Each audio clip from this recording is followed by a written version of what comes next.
சர்வ மங்களம் அருளும் ஸ்ரீபாலா திரிபுரசுந்தரி பற்றிய தகவல்கள். முருகனை பாலமுருகன் என்றும் கிருஷ்ணனை பாலகிருஷ்ணன் என்றும் குழந்தையாக பாவித்து வழிபடுவதைப் போலவே அம்பிகையையும் பாலாம்பிகையாக வழிபடுவது மிகவும் விசேஷம். 9 வயது சிறுமியாக காட்சி அருளும் பாலாம்பிகை சித்தர்கள் வழிபாட்டில் வாளையாக வழிபடப்படுகிறாள்.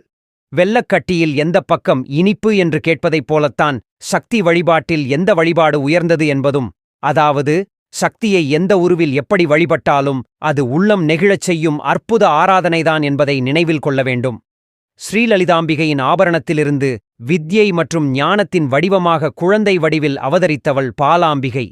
நிகரற்ற அழகுடன் குழந்தையாக காட்சி தந்தாலும் தைரியம் மற்றும் வீரத்தின் உருவமாகவும் போற்றப்படுகிறாள். போர் புரிவதில் அசாத்திய ஆற்றல் பெற்றவள் பாலாம்பிகை. பாலாம்பிகையின் அவதாரமே ஒரு போரின் நிமித்தமாக ஏற்பட்டதுதான். சிவபெருமானின் நெற்றிக்கண்ணால் சுட்டெரிக்கப்பட்ட மன்மதனின் சாம்பலிலிருந்து தோன்றியவன்தான் பண்டாசுரன். தன் தவத்தின் பலனாக வரங்கள் பல பெற்றவன். மேலும் பெண்ணின் கருவிலிருந்து தோன்றாத ஒரு பெண்ணால் மட்டுமே தனக்கு அழிவு நேர வேண்டும் என்ற ஆணவத்தில் தேவர்கள் உள்ளிட்ட அனைவரையும் துன்புறுத்தி மகிழ்ந்தான். அவனுடைய கொடுமைகள் எல்லை மீறிப் போகவும் தேவர்கள் அனைவரும் ஸ்ரீலலிதாம்பிகையைச் சரணடைந்தனர். பண்டாசுரனின் கொடுமைகளிலிருந்து தேவர்களை காப்பாற்ற திருவுள்ளம் கொண்ட அம்பிகை தன்னுடைய ஆபரணத்திலிருந்து 9 வயதுடைய பெண்ணைத் தோற்றுவித்தாள். அவளே ஸ்ரீபாலாம்பிகை.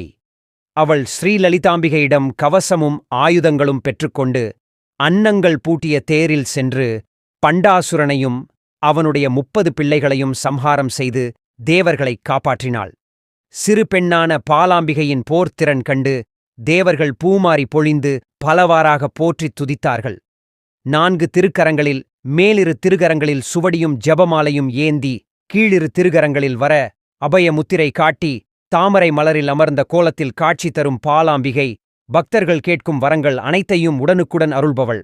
பாலாம்பிகையின் ஒரு திருக்கரத்தில் இருக்கும் சுவடி வித்யை மற்றும் ஞானத்தையும் மற்றொரு திருக்கரத்தில் இருக்கும் ஜபமாலை மந்திர ஜபத்தின் ஆற்றலையும் குறிப்பிடும் என்பர்.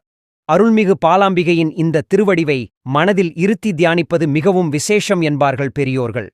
பாலாம்பிகையை மனதில் தியானித்து வழிபட்டால் நினைத்தது நினைத்தபடி நிறைவேறும் என்பது ஞான நூல்களின் வழிகாட்டல். மன ஒருமுகப்பாட்டுடன் அன்னை பாலாம்பிகையை வழிபட்டால் தெய்வங்கள் அனைவரையும் வழிபட்ட புண்ணியம் கிடைக்கும்.